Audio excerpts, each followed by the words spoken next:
பிப்ரவரி 4 வந்து கேளு சென்னை கேளு தீர்வு கிடைக்கும் வர வந்து கேளு சென்னை கேளு. ரொம்ப மகிழ்ச்சி. எல்லாரும் இந்த ஒரு போராட்டம் சொல்லலாம், ஒரு நியாயமான விஷயத்துக்கு சேர்ந்திருக்கோம். சாய் கிருஷ்ணன் நிகழ்ச்சி ஒரு அறக்கட்டளையினால கல்வி சேவைகள் பண்ணிட்டு இருக்கோம். பிறந்து வளர்ந்து இல்லாம பெரம்பூர் மேட்டுப்பாளையம் வட சென்னையில ஒரு வித்தியாசமான பகுதி. அது சென்னையோட மையம் இருந்தாலும் 10 வருஷத்துக்கு முன்னாடி இந்த ஏரியால என்ன பண்ணாங்கன்னா எல்லா தெருவுமே ஹைட் ஆக்குனாங்க. சிமெண்ட் ரோடு ஜல்லி எல்லாம் கொட்டி ரொம்ப ஹைட் ஆக்குனாங்க. தண்ணியே இனி ஏரியாக்குள்ள வராதுன்னு ரொம்ப சந்தோஷப்பட்டோம். அப்படி இருந்து திரும்ப 2011 இப்போ வரைக்கும் இந்த அளவுக்கு நெஞ்ச அளவுக்கு தண்ணி வரும். அப்ப நான் யோசிப்பேன், அந்த ரோடு ஹைட் ஆக்கனா எந்த அளவுக்கு தண்ணி இருந்திருக்கும்னு பார்க்கும்போது சிரிப்பா தான் இருக்கும் அதை பார்க்கும்போது. அந்த லட்சணத்துல சுத்தியும் இருக்கிற எல்லா ஏரியாவோட தண்ணியும் அங்க ஒரு சப்வே ஒன்று இருக்கும் ட்ராக் கீழே. சோ அந்த இடத்துல வந்துதான் எங்க ஏரியாவுக்கு வந்து அடுத்து வந்து வடியும். சோ பெரம்பூர் சுத்தி இருக்கிற எல்லா தண்ணி வடிஞ்சாலும் கடைசியா அதெல்லாம் போன பிறகு எங்க ஏரியால இருந்து மட்டும்தான் அந்த தண்ணி போகும். சோ அந்த அளவுக்கு அதே மாதிரி ரொம்ப வசதி படைச்ச நபர்கள் வர்றது எங்க ஏரியால தான்.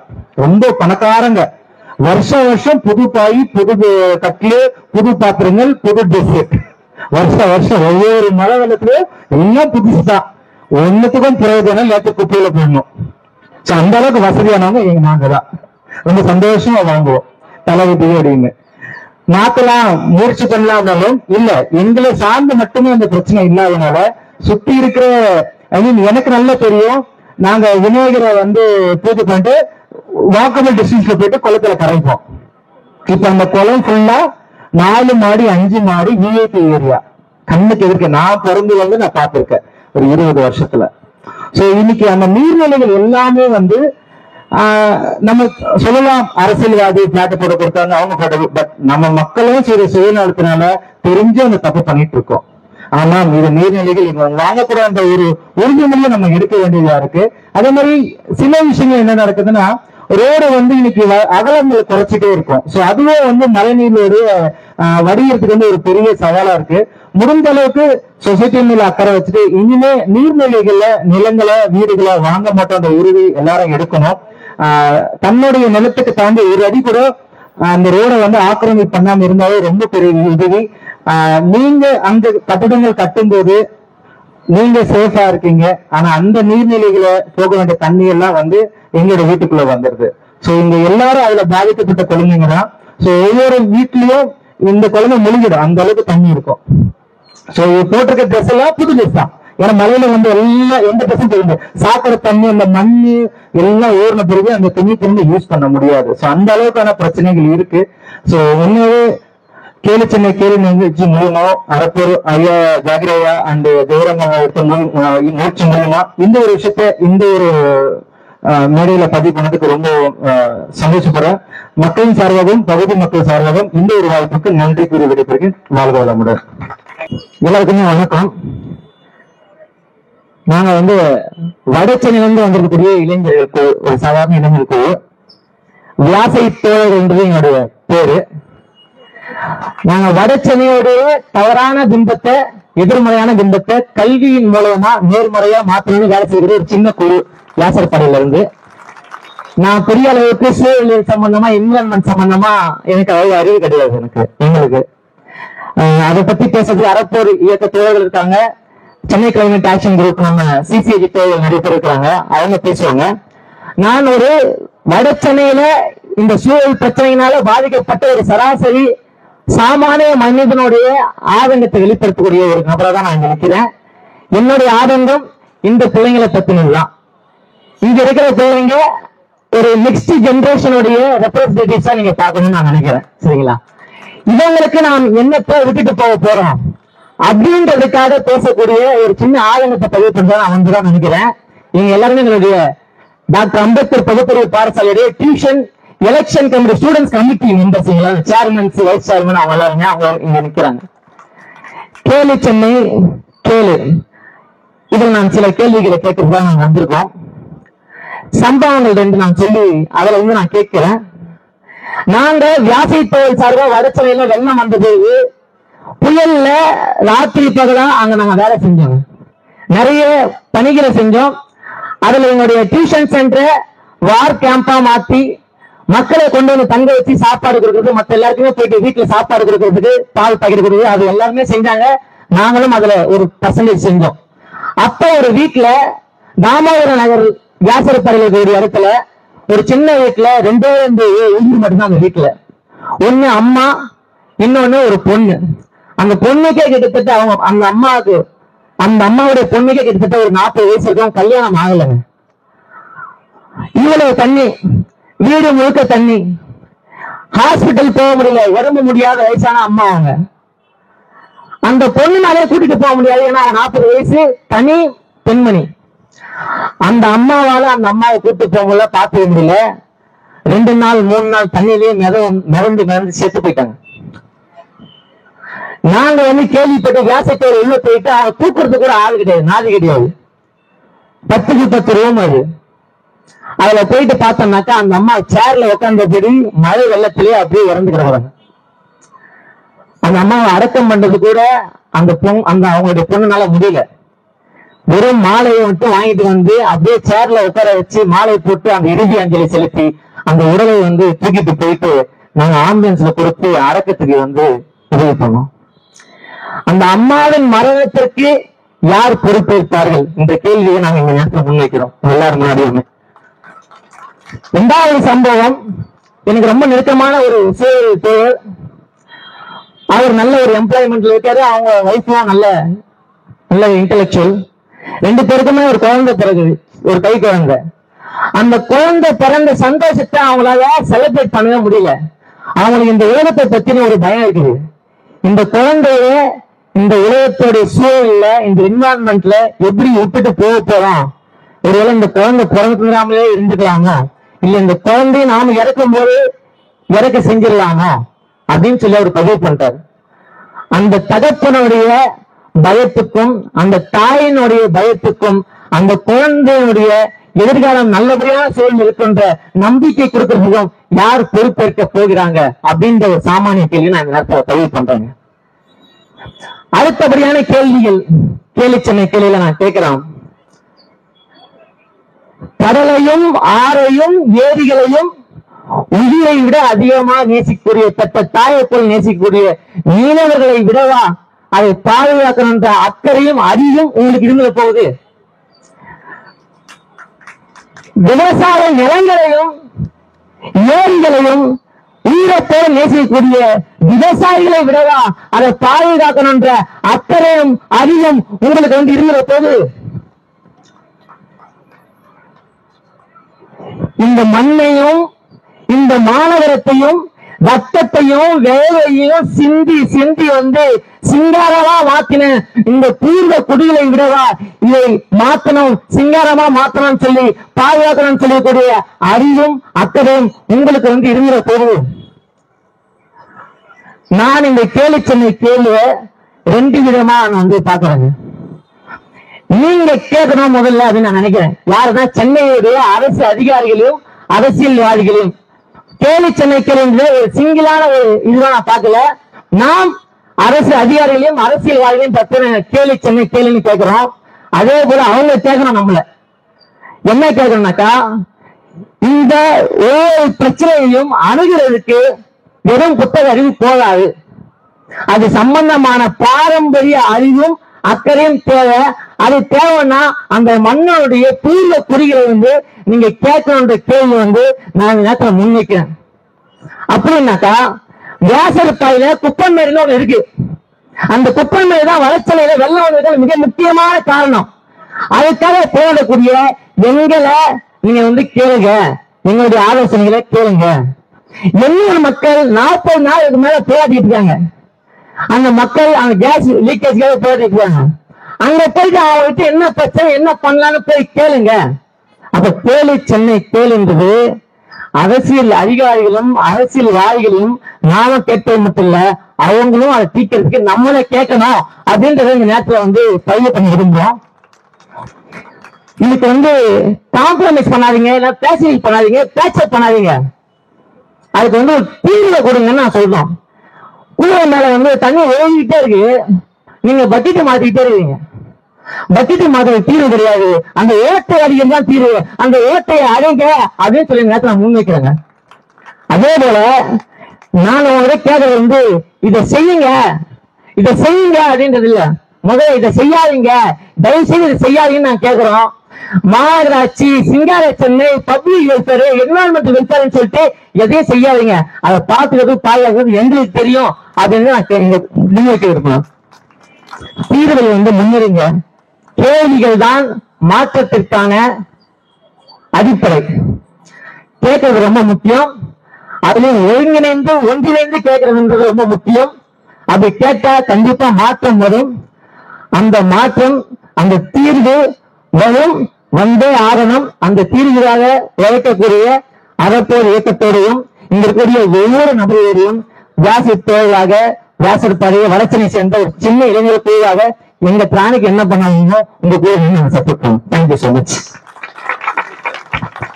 நன்றி நன்றி நன்றி. வியாசை தோழர்கள் நண்பர்கள் அத்தனை பேருக்கும் நன்றி. வியாசை பாடி பொறுத்த வரைக்கும் அங்க இருக்கக்கூடிய நீர்நிலை அடுத்த ஒரு 5-10 வருடங்களுக்கு அங்க மழை தண்ணி தேங்குறதுக்கான வாய்ப்புகள் அதிகம். பக்கிங்ஹாம் கால்வாய்க்கு போய்கிட்டு இருந்த இடத்துல வந்து இன்னைக்கு ரயில்வேயோட சுற்றுச்சுவர் எழுப்பினதுனால கண்டிப்பா அடுத்த ஒரு 10 வருடத்துக்கு அங்க தாக்கம் இருக்கும்னு ஒரு அச்சம் இருக்கு. அதை அரசு இந்த கேள்வி வாயிலாக எடுத்துக்கணும்னு நினைக்கிறோம். அடுத்து மணலி பகுதியிலிருந்து இன்னொரு பகுதியிலிருந்து அந்த மக்களுடைய குரல்கள் இந்த மக்கள் மேடை. வணக்கம், என் பேர் ராஜு. சென்னை காலநிலை செயற்பாட்டுக்குள்ள சென்னை கிளைமேட் ஆக்ஷன் அமைப்புல வாலண்டியரா இருக்கேன். சோ நான் குறிப்பா எண்ணூர், மணலி, பழவர்காடு பகுதியில சூழலியல் நீதி சமமா வேலை பார்த்துட்டு இருக்கோம். குறிப்பா இந்த பகுதி சிஎம்பியோட ஃபர்ஸ்ட் மாஸ்டர் பிளான்ல பாத்தீங்கன்னா நம்ம நிக்கிற பகுதியா இருக்கட்டும், மணலி பகுதியா இருக்கட்டும், இது எல்லாமே வந்து இயக்கங்கள். அதை வந்து ரீக்ரியேஷனல் சைட்டாவும் கமர்ஷியல் ஸ்பேஸாவும் இண்டஸ்ட்ரியல் ஸ்பேஸாவும் வந்து ரீகிளாசிபிகேஷன் பண்ணி சென்னையோட முதல் மாஸ்டர் பிளான் வந்து மாத்தி தொழிற்சாலைகள் வந்திருக்கு. சோ மற்ற இடங்கள்ல பாத்தீங்கன்னா வெள்ளம் ஏற்படும் போது தண்ணிகள் மட்டுமே வந்து பெரிய பிரச்சனை, நீர் மட்டம் அதிகரிக்கிறது, இதுதான் பிரச்சனையா இருக்கும் வீடுகள்ல. ஆனா இந்த குறிப்பா வடசென்னை பகுதியில எண்ணூர் மணலி பகுதி பாத்தீங்கன்னா தொழிற்சாலைகளுக்கு காற்றுல வந்து விஷவாயு வந்து கலந்துடுறதுக்காகவும் நீர்நிலைகளை ஆயும் மற்ற கழிவுகளை வந்து நீதி கழிவுகளை வந்து கலந்துடுறது வந்து ஒரு பெரிய வாய்ப்பா வந்து அங்க இருக்க தொழிற்சாலைகள் அமைக்குது. அந்த தொழிற்சாலைகள் கழிவுகள்னால மீனவர்களோட வாழ்வாதாரம் அங்க இருக்க மக்களுக்கு வந்து பாதிப்பு. போன மாசம் டிசம்பர் மாசம் நடந்த ஆய்வு நம்ம வந்து இதை பார்த்திருப்போம். எண்ணூர் மணலி பகுதியில மட்டும் 34 ரெட் கேட்டகரி இண்டஸ்ட்ரீஸ் மட்டும் ஒட்டுமொத்தமா அரசு ஸ்பான்சர் பண்ணி இந்த ஆக்கிரமிப்புகள் நடந்திருக்கு. இன்னமும் நடந்து கொண்டே இருக்கு. எண்ணூர் பகுதியில கொசஸ்தலை யாருதான் வந்து சென்னையிலே குளம், அடையாறு இது ரெண்டுமே சேர்ந்து எடுத்துக்கொண்டு சொல்லக்கூடிய கொள்ளளவோட 2 மடங்கு அதிக நீர் தண்ணியை வந்து எடுத்துக்கொண்டக்கூடிய ஆறுதான் வந்து கொசஸ்தலையாறு. சோ வட சென்னையிலேயே திருவள்ளூர் மாவட்டத்தையும் வெள்ளத்துல இருந்து பாதுகாக்கக்கூடிய மிகப்பெரிய ஆறு வந்து கொசஸ்தலையாறு. அந்த ஆறோட பரவலை வந்து ஆக்கிரமிச்சு கொண்டிருக்கு. 60 ஆண்டு காலமா அது வந்து தொடர்ந்து அரசாங்கமும் அரசு நிறுவனமும் செஞ்சுட்டு இருக்கு. போன மாசமும் அதே ஒரு வெளிப்பட ஆய்வு பார்த்தோம். அதை தொடர்ந்து கோரமண்டல் இண்டஸ்ட்ரியில முருகப்பா கம்பெனியோட கேஸ் லீக் வந்து பார்த்திருந்தோம். சோ 40 நாளா வந்து அவங்களோட கோரிக்கையா தொடர்ந்து மக்கள் வந்து போராடிட்டே இருக்காங்க. கிட்டத்தட்ட போபால் கேஸ் லீக் எதுவும் வந்து அதே மாதிரிதான். சோ கர்ப்பிணி பெண்கள் குழந்தைகளோட நைட்டு ஒரு 11-12 மணிக்கு உயிரை காப்பாத்திக்கணும்ட்டு அவங்க குழந்தைகளை தூக்கிட்டு ஓடின காட்சியை வந்து அவங்க பதிவு பண்ண நீங்க நியூஸ்ல பார்த்திருக்கலாம். சோ அவங்களுக்கு இந்த இண்டஸ்ட்ரீஸ்னால ஏற்பட்ட வெள்ளம் மட்டும் இல்லாம அதை தொடர்ந்து அதிக சுகாதார சீர்கேடுகளும் நடந்துட்டு இருக்கு. அதுக்கு ஆதரவா வந்து நாங்களும் குறை கொடுத்துருக்கோம். சென்னை மக்கள் நீங்களும் குறை கொடுன்னு கேட்டுக்கொள்கிறோம். இந்த ஆக்கிரமிப்பை வந்து அரசு ஸ்பான்சர் பண்ணி செஞ்சுட்டு இருக்கு. முதல்ல நான் சொன்ன மாதிரி இவரு அரசை வந்து கேள்வி கேட்க வந்து அரசு ஆக்கிரமிப்பை வந்து தடுக்க வேண்டியது இருக்கு. ஜனங்கள் மட்டும் நீர்வழி பாதைகள் வந்து சர்வே மேப்ல வந்து அதிகமா இல்லாதனால அதை வந்து நிறைய நிறுவனங்களும் கம்பெனிகளோ இண்டஸ்ட்ரிகளோ ஆக்கிரமிச்சிட்டாங்க. அதை வந்து நம்ம கேள்வி கேட்கணும். அதை வந்து மீட்டெடுக்கணும்ன்ற கேட்டுக்கிறார். நன்றி.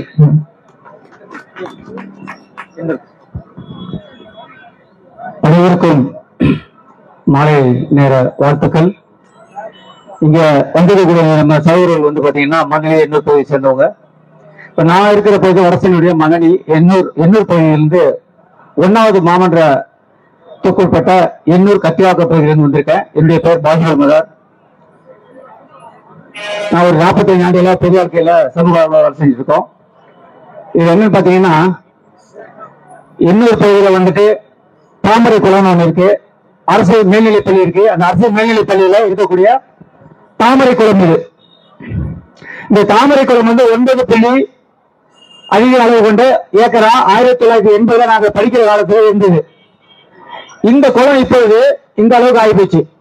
அதாவது குறைஞ்சபட்சம் 4 ஏக்கர் குளம் இருக்கு. இதை வந்து புலனாய்வு வழக்கு கொண்டு போட்டு அதன் மூலியமாக உச்ச நீதிமன்றம் கடந்த 1.5 ஆண்டுகளுக்கு முன்பாக ஒரு நல்ல ஒரு தீர்வை கொடுத்தது. அந்த நீதிமன்ற தீர்ப்பு வந்து குளத்தை சுற்றியுள்ள பகுதிகளை ஆக்கிரமித்துள்ள அத்தனை ஆக்கிரமிப்புகளையும் உடனடியாக அகற்ற வேண்டும், அந்த நீர்நிலையை பாதுகாத்து அதை மக்களுக்கு நிரந்தர பயன்பாட்டுக்குரியதாக ஆக்கணும்னு சொல்லிட்டு ஒரு உத்தரவு போட்டது. உத்தரவு வந்து 1.5 வருடங்கள் ஆகியும் இதுவரை அந்த உத்தரவு அமல்படுத்தப்படவில்லை. இடையில வருவாங்க போவாங்க, வந்துட்டு போயிட்டு கடந்த 27ஆம் தேதி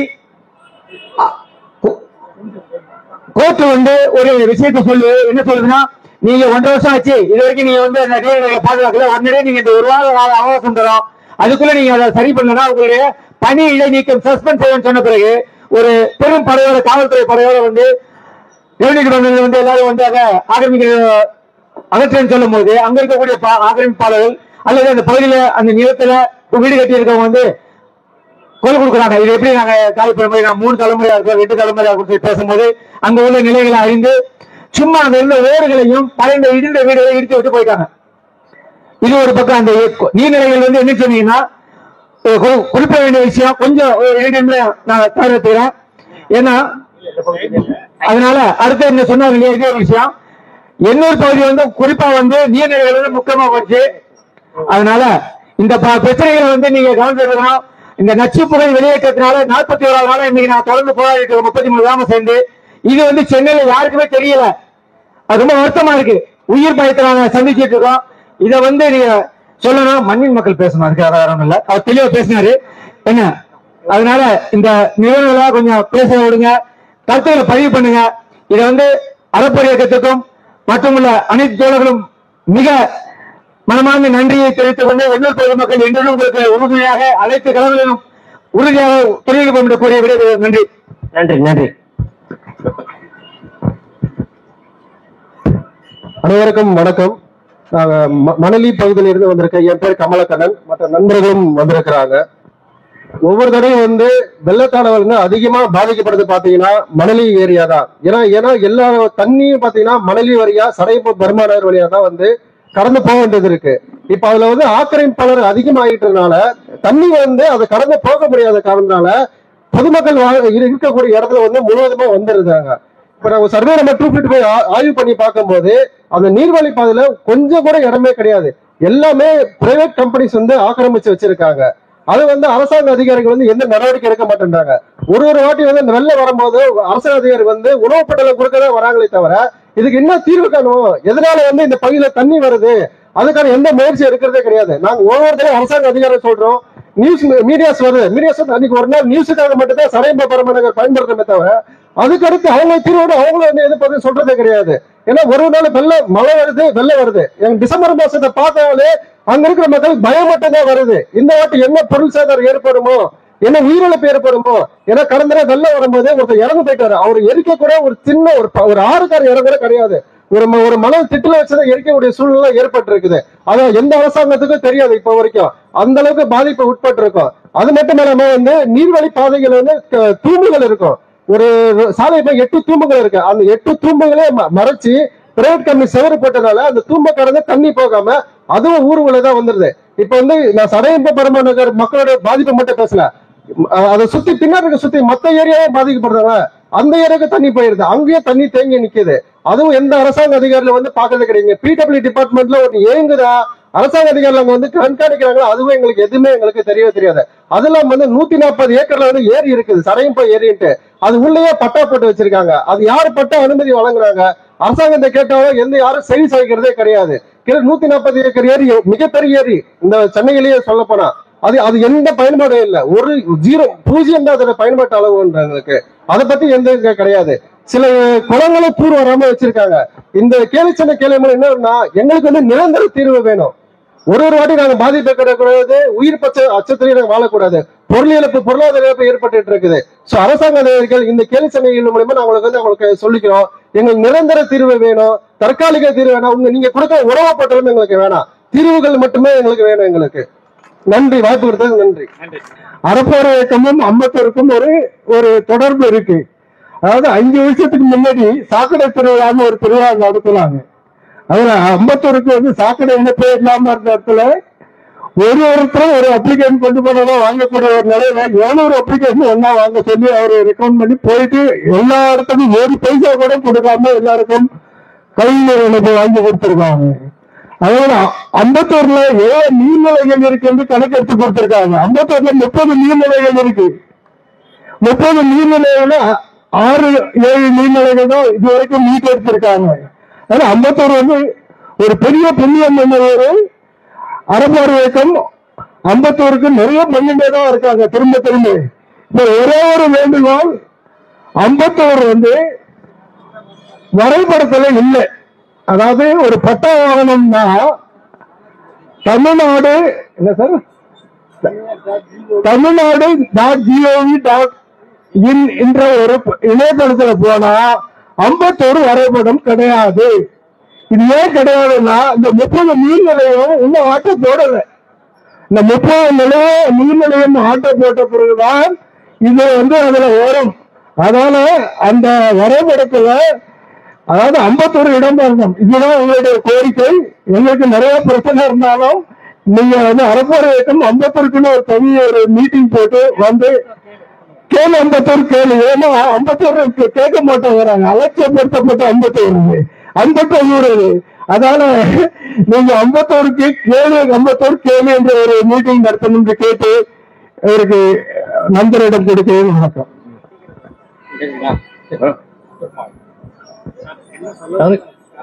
அனைவருக்கும் வணக்கங்க. என் பேர் கணேஷ் பாபு.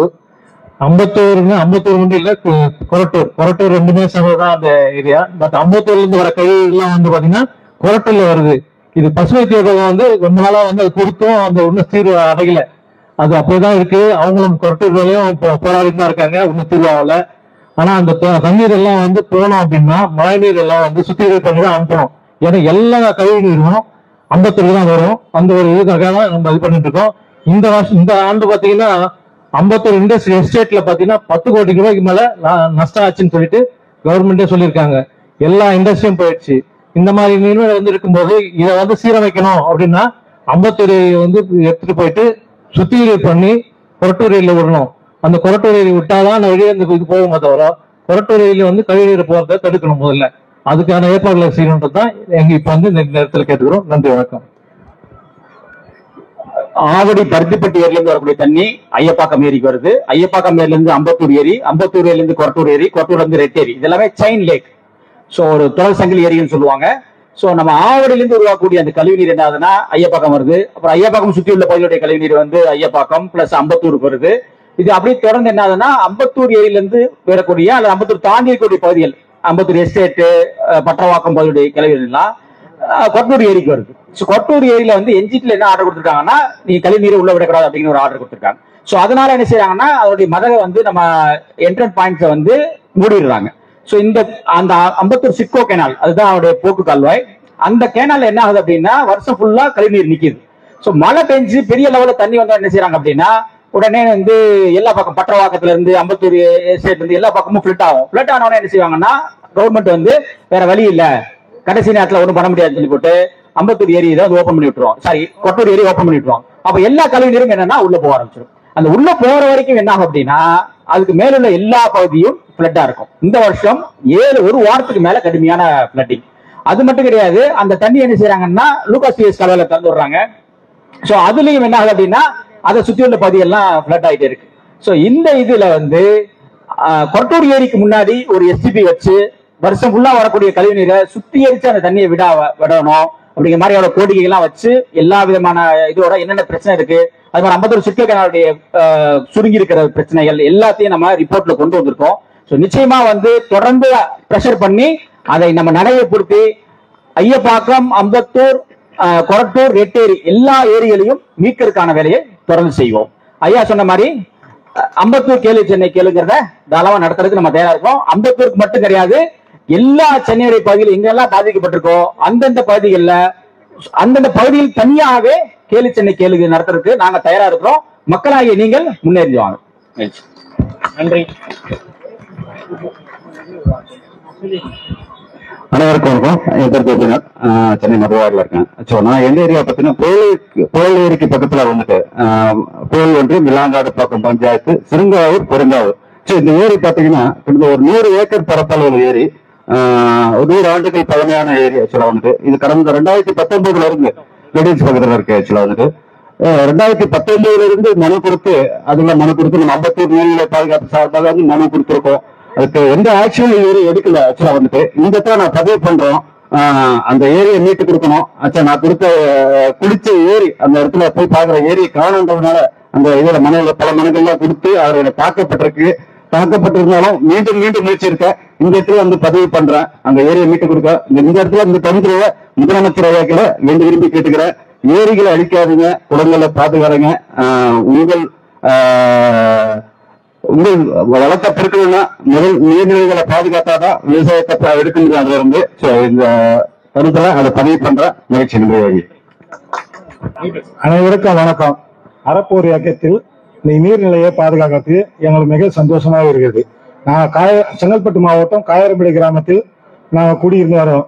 நாங்கள் அந்த பகுதியில ஒரு வில்லேஜ் மேப்ல ஒரு 2 தாங்கல், ஒரு ஏரி, 4 குளம், 2 சித்தேரி இருக்கு. அது 370 சர்வே நம்பர்ல ஒரு தாங்கல் ஒண்ணு இருந்தது. அது பக்கத்துல 368 உடைய பெரிய ஏரியுடைய 144 ஏக்கருடைய பெரிய ஏரி இருக்கு. அந்த பெரிய 370ல தாங்கல் உள்ள தண்ணி வந்து பருவகால மூலியமாக பெரிய ஏரி சென்றடையும். அந்த பெரிய ஏரி சென்றடைந்த உடனே 500 ஏக்கர் விவசாய நிலம் இருக்கு. அது விவசாயம் பண்ணி முடிஞ்ச உடனே நெஞ்சோரம் பெரிய ஏரிக்கு சென்றடையும். இந்த பெரிய ஏரி இந்த நீர்நிலையை ஆக்கிரமித்து உடைச்சி, இந்த பிளாட் போடுறவங்க உடைச்சி அதை ஜேசிபி மூலியமாக உடைச்சி பிளாட் போடுறாங்க. நாங்க போய் தடுத்து மனு கொடுத்து செங்கல்பட்டு மாவட்ட கலெக்டரான தாசில்தார் ராகுல் தாத்தர் கலெக்டரேட்டு கொடுத்து ஏரிக்கறி பாதியில நிறுத்தி வச்சுக்கிறோம். அவங்களும் நீர்நிலை தான் என்று எங்களுக்கு ஒரு லெட்டர் ஒன்று கொடுத்துக்கிறாங்க. லெட்டர்னு நாங்கள் விவசாயம் எங்களுக்கு அதை பற்றி சொல்ல தெரியல. அதாவது எங்களுக்கு ஒரு மனு ஒன்று கொடுத்துக்கிறாங்க. நீர்நிலை தான், அது பட்டாவா இருந்தாலும் கூட அது நீர்நிலையா தான் பயன்படுத்தணும் அப்படின்னு கொடுத்த பிறகு ஆர்டிஓ லெட்டர் கொடுத்துருக்காங்க. ஆர்டிஓ வந்து இது நீர்நிலை தான் அப்படின்னு கொடுத்துக்கிறாங்க. இவங்க என்ன பண்றாங்க, ஹைகோர்ட்ல போய் எங்க பேர்ல ஒரு நோட்டீஸ் கொடுத்துறாங்க. ஜனவரி மாசம் 2ஆம் தேதி வந்து ஆஜராக சொல்லி வந்தது. எங்களுக்கு 8ஆம் தேதி வருது. இது வரைக்கும் ஹைகோர்ட் மூஞ்சியே நாங்க பார்த்தது இல்ல. இது வரைக்கும் நாங்க கோர்ட்டுக்கு போனது கிடையாது. நாங்க விவசாயத்தை காப்பாற்றணும். காயரமேடு ஒரு பெரிய நல்ல மேட்டமான பூமி. அதே மாதிரி தண்ணி நீர்நிலை எவ்வளவு மழை பெஞ்சாலும் அடிக்காது. அதே மாதிரி தண்ணியும் அந்த ஊர்ல நல்லா கிடைக்கும். அந்த ஊர்ல பிறந்தது நாங்க பெருமைப்படுறோம். அந்த ஊர்ல தீய சக்தியும் ஒண்ணு பிறந்து அதுங்க என்ன பண்ணி கைக்கூலியாக காயரம்பேட்டை நீர்நிலை ஏரிய ஆக்கிரமிப்பு பண்ணி அந்த பணக்கார வர்க்கத்துக்கு அடிமையாகி நீர்நிலையை உடைச்சி பிளாட் போட்டு பாகம் பண்ணிட்டு அது குடும்பத்துக்கு பட்டுக்குண்ணி கட்டிக்க பாக்குது. எங்களுக்கு நீர்நிலை உரம் குடிக்க தண்ணி வரும். அந்த 500 ஏக்கர்ல 100 ஏக்கர்ல லேட்டு போட்டா 21 ஏக்கர் நீர் தாங்கலா இருக்கு. அந்த தாங்கல் என்ன பண்ணோம், அந்த ஒரு சதுரடி 3000 ரூபான்னு போடுறான் அந்த கம்பெனிக்காரன். 3000 ரூபாய் 21 ஏக்கர் எவ்வளவு ஆச்சு நீங்களே பாருங்க. அந்த 21 ஏக்கர்ல அந்த கை கூலிக்கு ஒரு பாதி பாகம் தரான். அவன் வந்து உடைச்சி அவன் ஓனர் எங்கேயோ கிடறான். கை கூலி தான் ஆளை வச்சு நைட்டா ஏரிக்கறி உடைக்கிறான். இந்த ஏரிக்கறிய அரசாங்கமே வந்து நீர்நிலை தான் கருதப்படும் எங்களுக்கு லெட்டர் கொடுத்துறாங்க. நீங்க இப்ப வந்து எங்களுக்கு ஹைகோர்ட்ல போயிருக்காங்க. எங்களுக்கு ஹைகோர்ட் போக தெரியாது. உங்களை மாதிரி ஒரு அறப்போர் இயக்கத்து மூலியமாக எங்களுக்கு காயரம்பேட்டை ஏரிய மீட்டு கொடுக்குமாறு கேட்டுக்கொள்கிறேன். நன்றி. ரொம்ப முக்கியமான பிரச்சனை இன்னைக்கு வந்து அது அந்த ஏரி வந்து ஏரிங்கிறது இவங்க எல்லா ரெக்கார்ட்ஸும் வச்சிருக்காங்க 40-50 வருஷமா. புருவங்கரைன்னு சொல்லிருங்க. அது வந்து கட்டுறது புருவங்கரா அவங்கதான் இப்ப கட்டிட்டு இருக்கிறாங்க. சோ எல்லா ரெக்கார்ட்ஸும் வச்சிருக்காங்க. சோ நாளைக்கு லீகலா போறதுக்கும் சோ அவங்க சொல்றது இந்த ஏரி இதுதான் சொல்றாங்க. இப்ப இதை என்டையரா மூடி புறவங்கரா வந்து ஒரு பெரிய ரியல் எஸ்டேட் கட்டுறதுக்கான வேலைகள் செஞ்சுட்டு இருக்காங்க அப்படிங்கறத பண்றாங்க. அனைவருக்கும் வணக்கம். என் பேரு பிரதீப். நான் மேடவாக்கம் பஞ்சாயத்து வார்டு 8 கௌசல்யா நகர் சகாவத்திரில வரேன். மேடவாக்கம் பஞ்சாயத்துல நான் தவறான விஷயங்கள் சொல்றதுக்கு முன்னாடி ரொம்ப பெருமையான ஒரு விஷயம் இருக்கு. தமிழகத்திலேயே, இந்தியாவிலேயே, ஏன் வேர்ல்டுலயே மெட்ரோ ரயில் ஓடுற கிராம பஞ்சாயத்துன்னா அது மேடவாக்கம் பஞ்சாயத்து என்பதை நான் வந்து பதிவு பண்றேன். இந்த பெருமையை தொடர்ந்து தக்க வைப்பதற்காக உழைத்துக் கொண்டிருக்கும் எங்கள் சோழிங்கநல்லூர் தொகுதி எம்எல்ஏ அரவிந்த் ரமேஷ் அவர்களுக்கும் நன்றியை தெரிவித்துக் கொள்கிறேன். இப்ப இந்த மேடவாக்கத்துல ரங்கநாதபுரம் ஏரி அப்படின்னு ஒண்ணு இருக்கு. நிறைய பேர் பிடபிள்யூடி இப்போ WRD எல்லாம் திட்டினீங்க. எனக்கு அதெல்லாம் அவங்க எல்லாம் பார்த்தா பொறுமையா இருக்கு. ஏன்னா நீங்க திட்டுறதுலாம் அவங்களுக்கு தெரியும். ஏன்னா WRDக்கு அது கீழே தான் அந்த ஏரி வருதுன்னு தெரியும். ஆனா இந்த புறநகர் பகுதியில நிறைய ஏரி பிடிஓ ஆபீஸ் கண்ட்ரோல்ல இருக்கு. அது அவங்க கண்ட்ரோல்ல இருக்குன்னு அவங்களுக்கே தெரியுமா என்னன்றது எங்களுக்கு சந்தேகமா இருக்குது. ஏன்னா 15 வருஷமா இந்த மேடவாக்கம் வார்டு 8 ரங்கநாதபுரம் ஏரியில இது வரைக்கும் எந்த விதமான மெயின்டெனன்ஸ் ஆக்ட் தூர் வர்றதோ, நம்ம ஆர்கே சொன்ன மாதிரி ஆகாய தாமரை படர்ந்திருக்கு. அந்த பகுதியோட மொத்த கழிவு நீரும் அதுலதான் போகுது. NGT கேஸ் மேல கேஸ் போட்டு அவங்க சொல்றாங்க இதை எடுக்க சொல்லி. ஆனா இதெல்லாம் அந்த வீடியோலுமே ரிப்போர்ட் கொடுக்குறாங்க NGTக்கு. ஆமா, கழிவு நீர் போகுது, நாங்க ஒத்துக்கிறோம். அடுக்குமாடி குடிப்பெல்லாம் கழிவு நீர் கொடுக்குறாங்க, நாங்க உண்மையா கண்டிக்கிறோம், அவங்களே ரிப்போர்ட் கொடுக்குறாங்க. ஆனா இது வரைக்கும் எந்த நடவடிக்கையும் எடுக்கல. அது மாதிரி இந்த பகுதிகள்லாம் முறையான கால்வாய் இல்லாம வந்து ஒரு நிலத்துல விழுந்து தண்ணி அடுத்த ஏரிக்கு போகும், பெரும்பாக்கம் ஏரிக்கும். இந்த நிலத்தை பிளாட் போட்டப்ப எந்த விதமான ஒரு வாய்க்காலையும் வைக்காம அப்படியே பிளாட் போட்டதுனால இந்த CBI காலனி, விஜயநகரம் எக்ஸ்டென்ஷன் பகுதி இது எல்லாத்தையுமே இந்த கழிவுநீர் கலந்த தண்ணி ஓடி RG நகர்னு வேங்கை வாசல்ல ஒரு பஞ்சாயத்துல ஒரு இடம் இருக்கு. வேளச்சேரி டீம்ல சொன்னாங்க லோ காஸ்ட் வினிஸ் அப்படின்ட்டு. அந்த பெருமை வந்து RG நகருக்கு தான் தெரியும். சொல்லி இங்க ஜெயராம் சார் கூட அங்க வந்து வீடியோ போட்டிருக்காரு, சோழிங்கநல்லூர் வினிஸ், அரவிந்த் ரமேஷ் எம்எல்ஏ இங்க டூர்லாம் வராராமே அப்படின்ட்டு நீங்க எல்லாம் பாத்திருப்பீங்க. சோ வந்து சென்னையின் வெனிஸ் என்ற பகுதி வந்து RG நகர் தான் இருக்கும். அந்த பெருமையை நாங்க வேளச்சேரிக்கு விட்டு தர முடியாதுன்றதை இந்த மேடையில நான் வந்து பதிவு செஞ்சுக்கிறேன். இதே மாதிரி இந்த அதிகாரிகள் பத்தி எல்லாம் சொல்றாங்க. நம்ம எம்எல்ஏ சொல்றாரு, இப்ப இந்த அதிகாரிகள் தொல்லை தாங்க முடியல, எது சொன்னாலும் கேட்க மாட்டாங்க அப்படின்ட்டு. சோ அதனால நான் அதுக்கு ஒரு சாம்பிள் மட்டும் சொல்லிட்டு நான் முடிச்சுக்கிறேன். இந்த CMDA பத்தி சொல்லிட்டோம். இவங்க எந்த விதமான தண்ணி போறதுக்கு எதுவும் இல்லாம பர்மிஷன் கொடுத்து இப்ப அந்த பில்டிங் எல்லாம் போட்டு முடிச்சுட்டாங்க. இப்ப காலி பிளாட் இருக்கு, இப்பயாவது ஏதாவது நடவடிக்கை எடுங்கன்னா அவங்க அதிகாரிகள், BDO ஆபீஸ், CMD எல்லாம் வெயிட் பண்ணிட்டு இருக்காங்க. அந்த காலி பிளாட் எல்லாம் பில்டிங் ஆனதுக்கு அப்புறம் நம்ம போய் பிரச்சனை சொன்னா, சார் நாங்க காவாய் போறதுக்கு வழியே இல்ல, நீங்களே ஏதாவது சொல்லுங்க அப்படின்னு சொல்லுவாங்க. அதே மாதிரி இப்ப அந்த ஏரிக்கு தாழ்வான பகுதியில நிறைய டெட் எண்ட் இருக்கு. டெட் எண்ட் இருக்கப்ப நாங்க வந்து அதிகாரிகள் சொல்றோம், CM செல்ல போடுறோம், காலி பிளாட் இருக்கப்ப இந்த மழை தண்ணி போறதுக்கு டெட் எண்ட்ல இருந்து வெளில போறதுக்கு இது பண்ணு. அதுக்கு வந்து CM செல்ல போட்டா டெட் எண்டு ஏதாவது ஒரு காலி பிளாட் வழியா காவா போடுங்க அப்படின்னா நாங்க பக்கத்து தெருல ரோடு போடுறோம் அப்படின்னு சொல்லி ரோடு போடுற போட்டோ அப்லோட் பண்றாங்க. சோ இந்த நிலைமையில தான் வந்து CM சொல்லு. சோ இந்த மாதிரி எந்த விதமான ஒரு தொலைநோக்கு பார்வை அவங்களுக்கும் கிடையாது. நம்ம சொல்றாலும் அதை கேட்டுக்கொள்கிற, புரிஞ்சுக்கொள்கிற தன்மையும் அவங்களுக்கு கிடையாத நேரத்துல இந்த மாதிரி ஒரு மேடையில எல்லாரும் சேர்ந்து கொள்வது ரொம்ப முக்கியமாவது. வாய்ப்புக்கு நன்றி. அனைவருக்கும் வணக்கம். நான் பெரும்பாக்கம் பகுதியிலிருந்து வந்திருக்கேன். பொதுவா இப்போ நம்ம வியாசை தோழர்கள் RG நகர்லாம் சொன்னாங்க. அதை எல்லாத்தையும் விட பெரும்பாக்கம் யாருக்கு நாங்கள் விட்டு கொடுக்க மாட்டோம். காரணம் வெள்ள பாதிப்புன்றது வந்து பெரும்பாக்கம் தான் இன்னைக்கு சென்னையில அதிகமா பாதிக்கப்படுற இடம். பெரும்பாக்கம் ஏரியிலிருந்து ஒரு சேனல் போகுது, மார்ஷ்லாண்டுக்கு போகுது. அதே மாதிரி செம்மஞ்சேரி அந்த குருஜை மாட்டு வாரியத்துல ஒரு சேனல் வருது. செம்மஞ்சேரி சேனல்ல இருந்து அரசன்காயில இருந்து வர 7 ஊர்ல இருந்து வர தண்ணியும் அரசன்காயில் ஏரிக்கு வந்து அங்கிருந்து செம்மஞ்சேரி கால்வாய் வழியா மார்ஷ்லாண்டுக்கு போகணும். அதே மாதிரி பெரும்பாக்கம் பெரிய ஏரியில இருந்து போற சேனல் இன்னைக்கு இருக்கிற நிலைமை பாத்தீங்கன்னா நீங்க வந்து போயிடுங்க. கவர்மெண்ட் ரெக்கார்ட் பாத்தீங்கன்னா இப்ப இருக்கிறது 200 அடி ஒரு ஃபர்லாங் தூரத்துல, மிச்செல்லாம் என்க்ரோச் பை தி பில்டர்ஸ். அது ஏன் இது வந்து CMDA இந்த இடத்துல எப்படி அப்ரூவல் கொடுத்தாங்கன்னு தெரியல எனக்கு. இதை PWD அவங்க கன்சென்ட் வாங்கணும், WRD கன்சென்ட் வாங்கணும், லோக்கல் பஞ்சாயத்து வாங்கணும், BDO ஆபீஸ்ல கேட்கணும், சென்ட் தாமஸ் மவுண்ட் யூனியன்ல கேட்கணும். இவ்வளவு பர்மிஷனும் மீறி CMDA அப்ரூவல் கொடுத்து இன்னைக்கு ஒரு 1000 வீடு கட்டி, அது மாஸ்டர் லேண்ட்ல பட்டா லேண்டுன்னு சொல்றாங்க. பட்டா லேண்ட் எங்க சார் வந்து நான் ஒரு ஆட்சியை ரைஸ் பண்ணி போட்டாக்கா PWDக்கு சேப்பாக்கு உங்களுக்கு எத்தனை பேருக்கு தெரியும்? எங்க இருக்கு PWD ஆபீஸ்? ஹெட் ஆபீஸ் சேப்பாக்குல இருக்கு. சேப்பாக்கில் ஆர்டிஐ போட்டாக்கா பிரிக்க கூட இல்லாம ராங் அட்ரஸ் சொல்லி திருப்பி அனுப்புறாங்க. போன வாரம் வந்தது. திரும்ப நான் ரெடி பண்ணி வச்சிருக்கேன், திரும்ப அனுப்புறேன். கூகுள்ல இருந்து அந்த அட்ரஸ் எடுத்து ரெடி பண்ணி வச்சிருக்கேன். இந்த சேனலுக்கு நாங்க 2015ல இருந்து பெட்டிஷன் அடிச்சுட்டே இருக்கேன். அப்ப இருந்த காஞ்சிபுரம் மாவட்டத்தில் இருந்தது இந்த பெரும்பாக்கம்லாம். அப்ப இருந்த கலெக்டர் பண்ணியாக்கு எவ்ரி மந்த் ஃபர்ஸ்ட் மண்டே நம்ம பெட்டிஷன் கொடுத்தேன். இந்த காவாய்க்கு முதல்ல தூர்வாருங்க, அந்த ப்ரொடெக்டிவ் வால்னு சொல்லுவாங்க. இப்போ முந்தா நாள் WRD ப்ரொடெக்டிவ் வால்ஸ் எல்லாம் கட்டுறேன்னு சொல்லுவாங்க மற்ற நேரத்தில் பார்க்கும் அந்த பக்கத்துல எல்லாம். பட் இந்த பெரும்பாக்கத்தை பத்தி எந்த அதிகாரிக்கும் தோணவே இல்லைன்னு நினைக்கிறேன். ஏன்னா நான் அந்த செம்மஞ்சேரியிலிருந்து வர்றதுக்கும் பெரும்பாக்கத்திலிருந்து போற சேனலுக்கும் மாஸ்லாண்டு வரலாம் ப்ரொடெக்டிவ் வால்ஸ் போட்டு அந்த என்க்ரோச்மெண்ட்டை கிளியர் பண்ணுங்க அப்படின்னு எத்தனை முறை போட்டாச்சு. இதுவரையும் கிட்டத்தட்ட 2015 போட்டு இருக்கான். இதுக்கு எந்த பதிலும் கிடையாது. அதனால சீக்கிரம் வந்துட்டு அது பண்ணணும். அதிகாரிகளுக்கு அவங்க அந்த இடத்துல இல்லை, அதனால அவங்களுக்கு அதுல வருத்தம் தெரியாது, அவங்களோட பாதிப்பும் தெரியாது. இதுல பாதிக்கப்படுறது கிட்டத்தட்ட ஒரு 10,000 குடும்பங்கள் இருக்கிற இடத்துல கம்ப்ளீட்டா வாட்டர் பாட்டில் எல்லாம் கட்டியிருக்காங்க காந்தி நகர் சொசைட்டின்னு சொல்லிட்டு. அதுக்கு அடுத்தது குளோபல் பக்கத்துல தான் அந்த ஒரு கம்பெனி கட்டுறான். 10,000 வீடு கட்டி முடிச்சுட்டான், சேல்ஸ் போட்டு இருக்கான். அந்த இன்னொரு ஒரு 20 ஏக்கருக்கு இன்னொரு பெரிய பில்டருக்கு அப்ரூவல் கொடுத்திருக்காங்க. என்ன இந்த அப்ரூவல் கொடுத்ததுக்கு இதெல்லாம் ஃபென்ஸ் போட்டுட்டு அந்த ஃபென்ஸ் போட்டதுனால அந்த ஃபிளட் ஃபுல்லா ரெசிடென்சியல் காலனி வந்து இதுக்கு நாங்க அப்புறம் பஞ்சாயத்துல சொல்லி பஞ்சாயத்து அன்னைக்கு இந்த வாரம் 2015ல யாருமே எங்க ரெஸ்கியூக்கா வரல, யாருமே கிடையாது. நாங்க அரேஞ்ச் பண்ணோம், எங்க அசோசியேஷன் மூலமாகவும் ஃபெடரேஷன் மூலமாகவும் போர்டு எல்லாம் அரேஞ்ச் பண்ணி அதை எல்லாரையும் எலக்ட் பண்ணோம். கிட்டத்தட்ட 60 ஃபேமிலி ஷிஃப்ட் பண்ணேன். அதே மாதிரி இந்த வருஷம் போட்டு கொடுத்தாங்க. நான் போட்டு கேட்கல, அவரு வியாசித்தோட சொன்ன மாதிரி பக்கெட் வைக்க வேண்டாம், எனக்கு போட்டு வேண்டாம். இந்த ப்ரொடெக்டிவா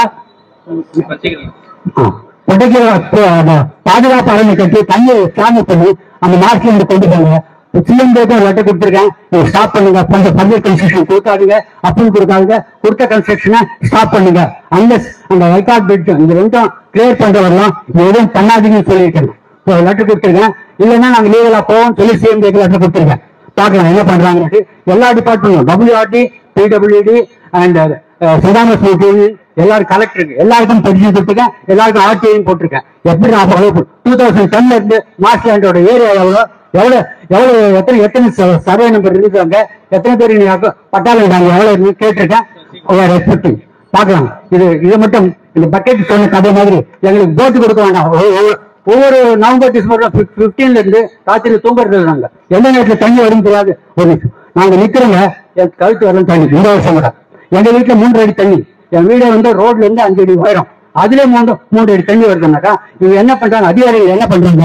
ஓகே சார். அதனால இது அதிகாரிகள் மட்டும் அரப்போர் மூலம் சில விஷயங்கள் எனக்கு தெரியும். நான் 2014 ஃபாலோ பண்ணிட்டு இருக்கேன். அவங்கள ஜெயராமனோட பணி சிறப்பான பணி. இதுவெல்லாம் எந்த ஒரு இயக்கமும் இது மாதிரி தொடர்ந்து ஆத்தென்டிகேட்டா எதுவும் பண்ணல இதுவரை எனக்கு தெரிஞ்சு. நான் நிறைய இதுவெல்லாம் கலந்துக்கிறேன். இருந்தா கூட இவங்க பண்றது ட்ரெமெண்டஸ். அது மாதிரி அவங்களோட fabulous work. Thank you mister Jayaram sir. Welcome. எல்லாருக்கும் வணக்கம். இங்க வந்திருக்கவங்களுக்கும் இந்த ஈவெண்ட் இவ்வளவு பெருசா நடக்கிற கான்ட்ரிபியூட் பண்ண ஈவெண்ட் 1% கூட இருக்கட்டும், எல்லாருக்கும் என்னோட மனமார்ந்த நன்றி. Heart of the city Chennai பள்ளிக்கரணையில இருந்து வரேன். ஸோ எல்லாரும் சொன்ன மாதிரி தான், எந்த ஏரியும் உடையாது. இது மேன்மேட் டிசாஸ்டர் உடைக்கிறதுனாலதான். பொதுவாக பள்ளிக்கரணையில அந்த நாராயணபுரம் NIOT டென்டல் காலேஜ் இருக்கிற அந்த ஏரியை ஒண்டி பாதுகாத்தீங்கன்னா அதுவே பெருசா இருக்கும். அந்த கோரிக்கை தான் நான் சொல்ல விரும்புறேன். 2 விஷயம். ஒன்னு, பள்ளிக்கரணை அணை ஏரி எல்லாருக்கும் தெரிஞ்சிருக்கும். அந்த அணை ஏரியிலிருந்து கீழ்கட்டில ஏரி, அப்புறம் நாராயணபுரம் ஏரி அண்ட் தென் டுவர்ட்ஸ் கழிவெளியில போகும். அது பிளாக்கேஜ் எல்லாமே பண்ணியாச்சு. இப்போ 190 வார்டுல 2 தெருவில் ஒண்டி ஸ்டாம் வாட்டர் ட்ரெயின் லேக் பக்கத்துல, அதை புருவங்கரா எல்லாருக்குமே தெரியும், வர்ஸ்ட் அஃபெக்டட். எல்லாரும் படம் போட்டு காமிக்கிறாங்க. அந்த அணை ஏரியிலிருந்து போன தண்ணி தான் புருவங்கராக்கு. அங்கேருந்து ஒரு 200 மீட்டர்ஸ்ல தான் நாங்கள் இந்த சைட்ல இருக்கோம். ஒரு ஸ்டாம் வாட்டர் ட்ரெயின் 2 தெருவுக்கு கட்டியிருக்காங்க. 10 அடி ஆழம், 30 அடி அகலம். அவ்வளவு தண்ணி என்னைக்கு வரும்னு தெரியல. என்ன மெயின் டிஃபிகல்ட்டி இனிமேல்ட்டுன்னா, அண்டர் வாட்டர் இது சீவேஜ் இல்ல, ட்ரைனேஜ் இருக்காது, மெட்ரோ வாட்டர் இருக்காது, அண்டர் கிரவுண்ட் டிபி. சென்னைக்கு இந்த 2 ஸ்ட்ரீட்டுக்கும் இருக்கவே இருக்காதுன்னு சொல்லிட்டாங்க. ஸோ சென்னையில இருந்து என்ன பிரயோஜனம்? இது எப்படி இப்ப சரி கட்ட போறாங்கன்னு யாருக்குமே தெரியல. ரெப்ரசன்டேஷன் கொடுத்தோம், எல்லாரும் ஒவ்வொருத்தர பாயிண்ட் அவுட் பண்றாங்களே தவிர இது வரைக்கும் எந்த நடவடிக்கையும் எடுக்கல. என்ன எடுக்க போறாங்கன்னு யாருக்கும் தெரியல. ஸோ இந்த ஒரு கோரிக்கையை எப்படியாவது இது பண்ணாங்கன்னா ரொம்ப இதுவா இருக்கும். அடுத்தது கேலி சென்னை லாயர் சார் சொன்னாரு, கேக்குதா சென்னைன்னு. அடுத்த இதுல வந்து மழை தண்ணி வருதா பள்ளிக்கரணைக்கும் தெரியாது. எல்லாருமே ட்ரைனேஜ் தண்ணி எப்படி வருது உள்ளுக்குள்ள, இதனால ரிவர்ஸ்னால தான் நான் பேச போறோம். தேங்க்யூ.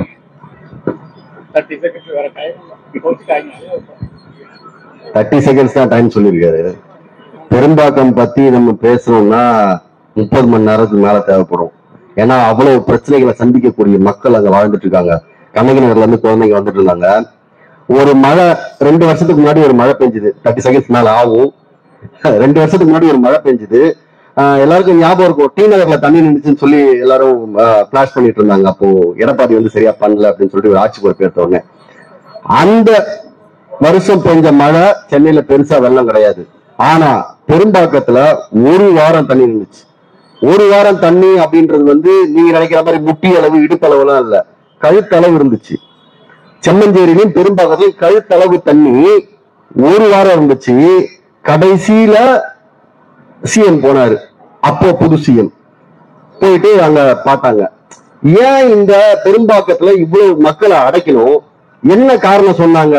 இங்க சித்ரா டாக்கிஸ் கிட்ட வாழ்ந்தவன், இங்க சென்னை உள்ள வாழ்ந்துட்டு இருந்த அந்த ஏழை மக்களை தூக்கும் போது என்ன சொன்னாங்க, நீங்க எல்லாம் ஆத்த ஆக்கிரமிச்சீங்க, நிலத்தை ஆக்கிரமிச்சிட்டீங்க, நீங்க எல்லாம் ஆக்கிரமிப்பாளர், உங்களுக்கு நீங்க வாழ தகுதி இல்லைன்னு சொன்னாங்க. எங்க இடத்துல போட்டிருக்காங்க, ஒரு சதுப்பு நிலத்துலதான். நாங்க போய் மார்ஷ்லாண்ட் அங்க அந்த இதுக்கு சர்வே எல்லாம் எடுத்து செக் பண்ணும்போது பார்த்தா அது ஃபுல்லாவே மார்ஷ்லாண்ட் தான். பெரும்பாக்கம் இருக்கக்கூடிய வீடுகள் கட்டிக்கிட்டு இருக்கக்கூடிய மக்களை 28,000 குடும்பம், நான் சொல்லுவேன் 5 வருஷத்துக்கு முன்னாடி அங்க பெரும்பாக்கத்துல மட்டும் செம்மஞ்சேரி சேர்க்காம இப்போ 32,000 குடும்பங்கள். ஒரு குடும்பத்துக்கு 4 பேர்னு போட்டாலும் எத்தனை லட்சம் பேர் இருக்காங்க அங்க.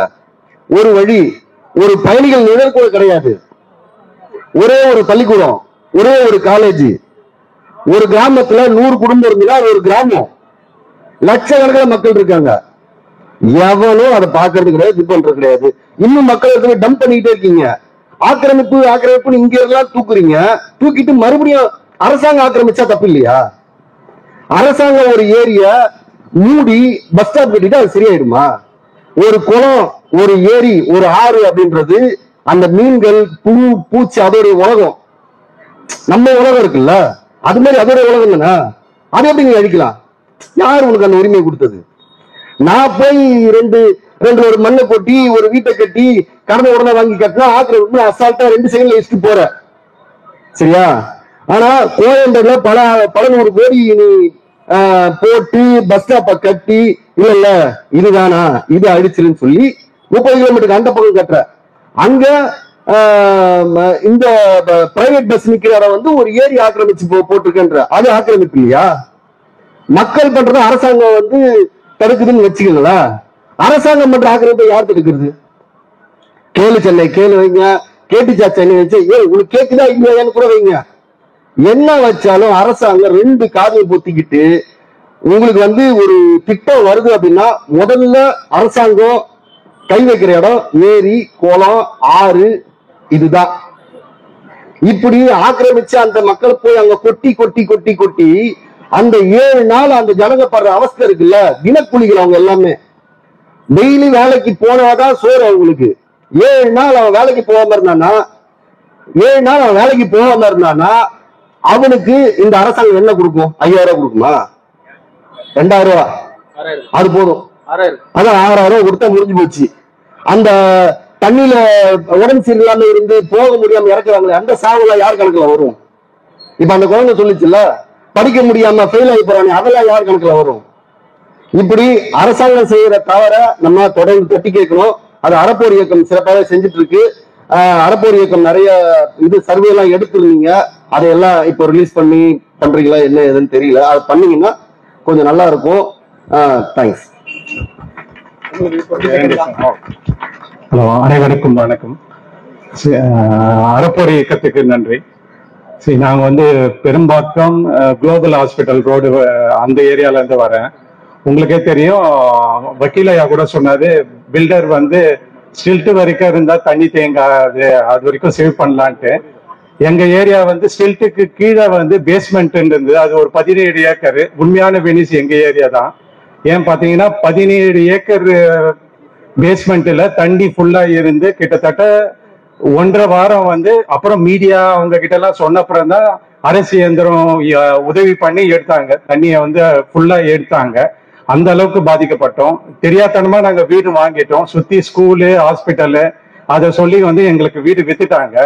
ஸோ எங்களுடைய அறப்போர் இயக்கத்து வழியா எங்களுடைய கோரிக்கை என்னன்னா, முறையான வடிகால் வாரியம் இருந்தாலே எங்களுக்கு வந்து போதுமானதா இருக்கும். தப்பு பண்ணது பண்ணிட்டோம், அதுக்கு எப்படி ரெக்டிஃபை பண்ணணும் அதுதான் எங்களுடைய வேண்டுகோள். தேங்க்ஸ்.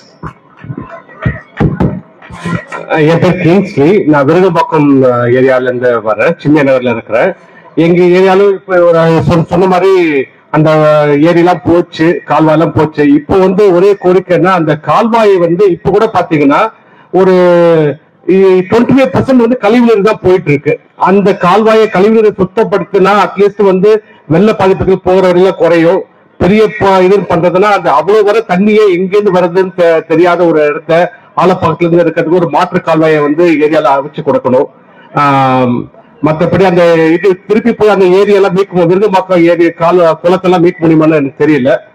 அட்லீஸ்ட் இந்த கால்வாயை வந்து நல்லா மெயின்டைன் பண்ணா நல்லா இருக்கும். இந்த மேடையை வந்து தொடர்ந்து நாங்க என்ன ஒருமையா இருக்கோம், எவ்வளவு பேர் வரல, மற்றபடி எங்க முடிஞ்ச அளவுக்கு நாங்கள் வந்து எங்களை ஈடுபடுத்திக் கொள்வோம் என்று ஒரு நன்றி. கடைசியா ஒரு நிமிஷம் சூழல்மேடு வெல்ஃபேர் அசோசியேஷன்ல இருந்து எங்களுக்கு வாய்ப்பு அளித்ததுக்கு ஜாகிர் பாய், அறப்போர், அப்புறம் ஜெயராம் சார், உங்கள் அனைவருக்கும் எனது நன்றி வணக்கத்தையும் கூறிக்கொள்கின்றேன். எல்லாருக்கும் ஏற்பட்ட மாதிரி தான் எங்களுக்கும். நாங்கள் சென்னை சிட்டியில் இருக்கிறவங்களுக்கும் கடந்த 1996 இருந்து இந்த பிரச்சனை நடந்துகிட்டு தான் இருக்குது. இதுக்கு வந்து நம்ம அரசாங்கத்தை எத்தனையோ நாங்கள் அரசாங்க அதிகாரிகள்கிட்ட போயிருக்கிறோம், அரசியல்வாதிகிட்ட போயிருக்கிறோம், மனுகள் கொடுத்துருக்கிறோம். அது அப்படியே தான் போயிட்டு இருக்கு. அது இன்னும் தொடர்கதையாக தான் இருந்துகிட்டு இருக்குது. இதுக்கு ஒரே வழி என்ன அப்படின்னா, இன்று இது மக்கள் மேடை, நாம் அனைவரும், அதாவது association, welfare association, residence association, அந்தந்த ஏரியாக்களில் இருக்கக்கூடிய நலச்சங்கங்கள் அனைவரும், நாம் அனைவரும் கைகோர்த்து அறப்போர் இயக்கம் மக்கள் மேடையுடன் சேர்ந்தால் இன்னும் மேலும் மேலும் நமது சென்னையில் இதே மாதிரி ஒரு பாதிப்புகள் இன்னும் அதிகம் ஏற்படாமல் நம்மளால் தடுக்க முடியும் என்பதை எனது கருத்தாக நான் இங்கு முன்வைக்கிறேன். வாய்ப்புக்கு நன்றி கூறி விடைபெறுகிறேன். நன்றி, வணக்கம். இந்த அறிக்கையில நிறைய மக்களுடைய பங்களிப்புகள் இருக்கு. நம்மளுடைய முகநூல் பக்கங்கள்ல, ட்விட்டர்ல, பேஸ்புக்ல, வாட்ஸ்அப்ல உங்களுக்கு வரும். ஒவ்வொரு பகுதி மக்களும் எப்படி அவங்க உழைப்புனால சம்பாதிச்ச சொத்துக்களை, உடைமைகளை, அந்த பொருட்களை, சான்றிதழ்களை இழந்தாங்க அப்படின்றதும், அவங்களுக்கு நாலேஜுக்கு உட்பட்ட, அவங்க சிந்தனைக்கு உட்பட்ட, அவங்களுக்கு தெளிவுக்கு உட்பட்ட கருத்துக்களை தொகுத்து வழங்கி இருக்கிறது. இந்த கருத்துக்கள் உங்க பகுதியில் இடம்பெற்றிருக்குமானால் கண்டிப்பா அதை நீங்க உங்களுடைய முகநூல் பக்கத்துல பகிருங்க. உங்க சார்பா அரசுக்கு அனுப்புங்க. கேள்வி கேட்கறது நம்ம உரிமை, பதில் அரசோட கடமை. இந்த பகுதிக்கு பல்வேறு இடங்கள்ல இருந்து வந்திருக்காங்க. சொல்ல போனா நம்ம தென்காசி, நம்ம கன்னியாகுமரி, நாகர்கோயில், சிவகிரி அவங்க எல்லாம் வந்திருக்கிறாங்க. வெவ்வேறு பகுதியில இருந்து வந்திருக்காங்க. சென்னையில இருந்தும் பல்வேறு இடங்கள்ல இருந்து, மாணவர்கள் இயக்கங்கள்ல இருந்து, அங்க இருக்கக்கூடிய குடியிருப்பு நலச்சங்கங்கள்ல இருந்து, அப்புறம் சமூக அமைப்புகள்ல இருந்து, பியூசில இருந்து, அப்புறம் வழக்கறிஞர் பிரிவில இருந்து, சமூக செயற்பாட்டாளர்கள் பிரிவில இருந்து, பல கட்சிக்காரங்க இங்க வந்து பங்கெடுத்திருக்கிறாங்க. நேரடியாகவும் மறைமுகமாகவும் இங்கெல்லாம் வந்து கருத்துக்களை கேட்டுக்கிட்டு இருக்காங்க. அதே போல ஆட்சி அதிகாரத்துல இருக்கிற சொல்லக்கூடிய இருந்த சில பேரும் வந்ததை நம்ம பார்த்திருப்போம். இந்த குரல்கள் இதோடு முடிய போறது அல்ல. தொடர்ந்து கேள்விகளை எழுப்புவோம். கேட்போமா? இந்த நிகழ்ச்சியில் பங்கெடுத்த அத்தனை பேருக்கும் மனமார்ந்த பாராட்டுகளும், வாழ்த்துகளும், நன்றிகளும். உங்க பகுதியுடைய பிரச்சனைகள் இதுல இணைக்க முடியல அப்படின்னா, விரும்பினீங்க அப்படின்னா, அறப்போர் அலுவலகம் உங்களுக்கு தெரியும், அங்க வாங்க, முயற்சி எடுப்போம். அது தவிர மக்கள் மேடை சார்பா அடுத்தடுத்த பணிகள் ஜூன், ஜூலைகள்ல தொடர்ந்து நடக்க இருக்கு. அந்த பணிகளையும் உங்க பங்களிப்பை தொடர்ந்து எதிர்பார்க்கிறோம். இந்த நிகழ்வு ஒருங்கிணைப்பிற்கு பின்புறத்தில் பணிபுரிந்த அனைத்து நண்பர்களுக்கும், அனைத்து பங்களிப்பாளர்களுக்கும் நன்றி பாராட்டி இடம் சார்பு மகிழ்ச்சி.